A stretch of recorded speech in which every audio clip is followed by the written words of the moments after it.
सेवा में रख लीजिए, और देखो मैं बड़ा इंजीनियर हूँ, और आप जो उचित समझे हमें पेमेंट दे दीजिए, क्योंकि हमारे पास कोई काम नहीं। तो उसने अपने एक इंजीनियर से कहा इसको खोल दो पूरा जनरेटर, और कहा एक बार आप बांध के चला दीजिए, मैं आपको नौकरी में रख लूँ। वो तो पढ़ा लिखा था, फौरन बांध करके बस चला, सैकड़ों बार चला, चला नहीं। तो उसने कहा सर मैंने जितना पढ़ा था पूरा हमने वैसे किया, चला क्यों नहीं? तो कहा तुम जो है किसी अच्छे जो प्रैक्टिस कराने वाले हैं उनके नीचे नहीं रहे तुम। हाँ, तुमने थ्योरिकल तो ज्ञान प्राप्त कर लिया, प्रैक्टिकल आपने प्राप्त नहीं किया। चलो अभी, और उसकी गैस काटी, जेवी गैस काटी, स्टार्ट किया, चल दिया। तो आप समझ लो शास्त्र पढ़ करके कोई ज्ञानी नहीं होता, जब तक किसी महात्मा का संग नहीं होगा तब तक रंग नहीं। आप उपनिषदों को पढ़ के देखो, 12-12 वर्ष तक केवल गुरु सेवा में है, फिर एक बात कह दी सामने को, तुम प्राण नहीं हो।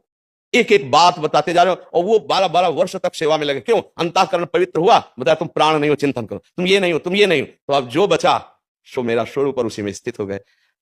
भक्ति मार्ग बहुत सरल है, सहज है। भगवान का आश्रय लेकर के नाम जप करते हुए सारे कर्म भगवान को समर्पित करो, और डरो कि तुमसे कोई पाप ना हो जाए, कोई गंदा काम ना बन जाए। तो कुछ दिनों के बाद खुद आपका हृदय शीतल होने लगेगा, प्रसन्न होने लगेगा, और प्रश्नों का उत्तर खुद हृदय में मिलने लगेगा। अब मनमानी भोजन करो, मनमानी गंदे आचरण करो, मनमानी चिंतन संसारी करो, और आप जानना चाहो सच्चिदानंद प्रभु को, तो असंभव, असंभव है।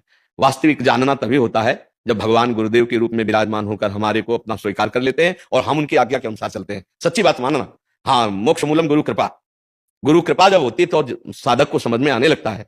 नहीं तो ऐसे पढ़ लिख करके अगर भगवत प्राप्ति होती, तो ये गोस्वामी जी बहुत शोध के लिखा, चाहे शिव विरंच सम होई गुरु बिनु भवनिधि तरन। भगवान शंकर के समान ज्ञानी हो, ब्रह्मा के समान चतुर हो, पर बिना गुरुदेव के चरण धूलि का आश्रय लिए वो ये नहीं प्राप्त कर। हमें लगता है महापुरुषों का आश्रय लीजिए और खूब नाम जप कीजिए, अच्छे आचरण कीजिए, तो समझ में आ जाएगा। वीना सुदर्शन जी, राधा वल्लभ श्री हरिवंश महाराज जी, आपके चरणों में कोटि कोटि प्रणाम। महाराज जी, मुझे एक आसनी जप करने के लिए गुरु मंत्र दिया है, और चलते फिरते नाम जाप के लिए एक अलग मंत्र दिया है। पहले मेरा चिंतन मंत्र की आराध्य देव का होता था, परंतु पिछले 2 साल से आपका सत्संग एवं एकांतिक वार्तालाप सुनने से अभी श्री जी और वृंदावन धाम का ही चिंतन होता है, जबकि मैं वही मंत्र का जप करती हूँ। तो क्या मैं जानना चाहती हूँ कि क्या ये सही है?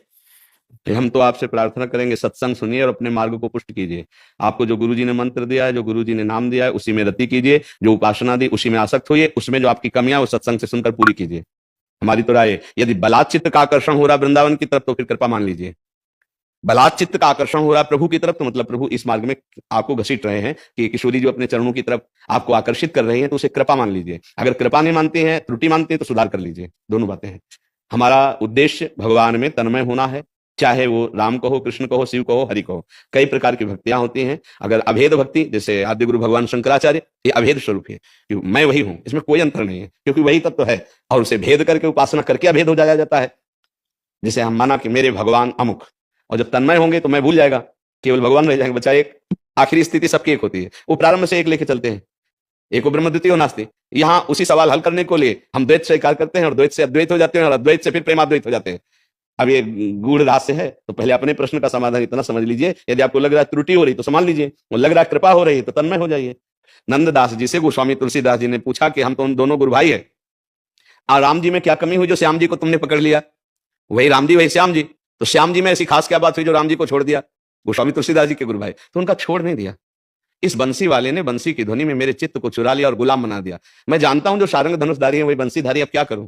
मेरा चित्त इनका गुलाम हो गया। ये प्रेम का विषय है। फिर इसमें प्रीति न काहू की कान विचारे, मार्ग अपमार्ग विचिकित मन को अनुसरत निवारे, ज्यों सरिता सावन जल उमगत सन्मुख सिंधु सिधारे। कैसे रोका जा सकता है? हमारा हृदय यदि वही प्रभु है, श्याम सुंदर की तरफ जा रहा है, तो हमें लगता है छोड़ देना चाहिए। जाओ, निहाल हो जाओ, डुबकी लगा लो। हम थोड़ी कर रहे हैं, आप घसीट रहे हैं। कृष्ण आकर्षण कर रहा है, वो घसीट रहा है। किशोरी जो आकर्षित कर रही है, अगर उसमें लगता है नहीं नहीं मेरी गुरु निष्ठा, तो हमने पहले उत्तर दिया, अपनी गुरु निष्ठा को संभालिए। और अगर ऐसा लगता है तो फिर देखो, एक जब ब्रजवासी का ब्याह होके, तो माताएं अपनी नई बेटी जो बहू बनती है उसको समझाती है, बेटी तुम ब्रज में जा रही हो, पातिव्रत धर्म रहना बहुत कठिन है। वहां सुना एक नंद का लाला है, और जो उसकी आंख में आंख मिला देता है वो उसी का हो जाता है। कभी तुम उसको अपना मुख मत दिखाना, और कभी उसका मुख मत देखना। माता ने ऐसा पातिव्रत धर्म का उपदेश किया।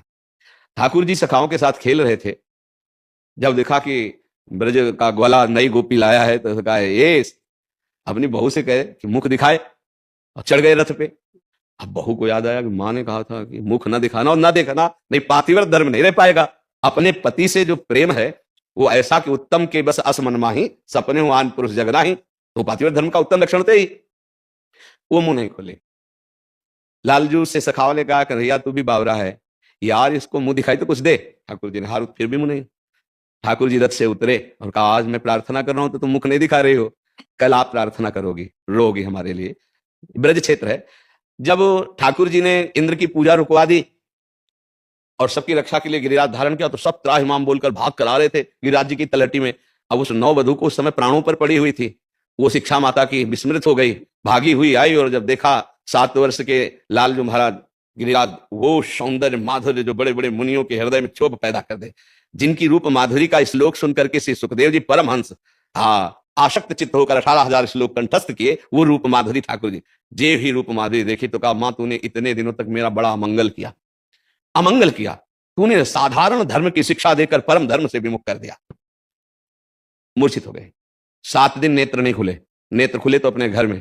फिर उसका जब प्राण छूटा तो वही गोपी मीरा बनी और वही मेरे तो गिरधर गोपाल दूसरो न कोई, ना कोई संबंध ना कोई रिश्ता, मेरे तो गिरधर गोपाल दूसरो न, वही फिर भगवान में तन्मय हो गए।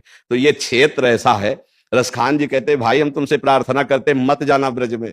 क्यों? बोले वो नंगा बदन खड़ा है पर बहुत बड़ा चोर है, वो चित्त को चुरा लेता। रसखान जी बड़े बड़े महापुरुषों ने तो देखो अगर हमसे मित्रता करोगे